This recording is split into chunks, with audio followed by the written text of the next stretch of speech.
ರಾಮಭಕ್ತ ಶ್ರೀಕಾಂತ್ ಮಾತನಾಡಿ, ಶಿಡ್ಲಘಟ್ಟ ತಾಲೂಕಿನ ಸುತ್ತಮುತ್ತಲಿನ ರಾಮ ಭಕ್ತರಿಗೆ ಅಯೋಧ್ಯೆಗೆ ತೆರಳಲು ಬಿಜೆಪಿ ಅನುವು ಮಾಡಿಕೊಟ್ಟಿದೆ. ಯಾತ್ರೆಗೆ ಎಲ್ಲಾ ರೀತಿಯ ಸೌಲಭ್ಯ ಕಲ್ಪಿಸಿಕೊಟ್ಟ ನಾಗರಿಕರಿಗೆ ಶ್ರೀರಾಮಚಂದ್ರ ಒಳ್ಳೆಯದು ಮಾಡಲಿ ಎಂದರು. ಒಂದು ವೇಳೆ ಇವತ್ತಿನ ದಿವಸ ನಮ್ಮ ಶಿಡ್ಲಘಟ್ಟದ ನಾಗರಿಕರು ಮತ್ತು ಸುತ್ತಮುತ್ತಲಿನ ಎಲ್ಲ ಗ್ರಾಮಸ್ಥರು ಕೂಡ ಒಂದು ಸುದೈವ. ಯಾಕೆ ಅಂತ ಹೇಳಿದ್ರೆ, ಏನು ರಾಮಲಲ್ಲನ ಪ್ರತಿಷ್ಠಾಪನೆ ಆಗಿದೆ, ಅವ್ರು ನೋಡಬೇಕು, ಕಣ್ತುಂಬಿಕೊಳ್ಬೇಕು ಅಂತಕ್ಕಂಥ ಒಂದು ಆಸೆ ನಮ್ಮೆಲ್ಲರಿಗೂ ಕೂಡ ಇತ್ತು. ಅದು ಇವತ್ತಿನ ದಿವಸ ನಮ್ಮ ಭಾರತೀಯ ಜನತಾ ಪಕ್ಷದ ಕಡೆಯಿಂದ ನೆರವೇರ್ತಾ ಇದೆ. ಹಾಗಾಗಿ ಆ ಭಗವಂತ ನಮಗೆಲ್ಲರಿಗೂ ಒಳ್ಳೇದು ಮಾಡಲಿ. ಇಡೀ ಸಮಸ್ತ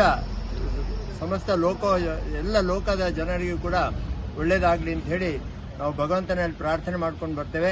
ಹಾಗಾಗಿ ಈ ಒಂದು ವ್ಯವಸ್ಥೆ ಮಾಡಿಕೊಟ್ಟಂತ ನಮ್ಮ ಭಾಜಪದವರಿಗೆ ಕೂಡ ನಾನು ಈ ಸಂದರ್ಭದಲ್ಲಿ ನಮನಗಳನ್ನು ಸಲ್ಲಿಸ್ತೇನೆ. ಕಾರ್ಯಕ್ರಮದಲ್ಲಿ ಬಿಜೆಪಿ ಜಿಲ್ಲಾ ಕಾರ್ಯಕಾರಿಣಿ ಸದಸ್ಯ ಸೀಕಲ್ ಆನಂದ್ ಗೌಡ ರಾಮಭಕ್ತರಿಗೆ ಶ್ರೀರಾಮನ ವಸ್ತ್ರ ಹಾಕುವುದರ ಮುಖಾಂತರ ಬೀಳ್ಕೊಡುಗೆ ನೀಡಿದರು.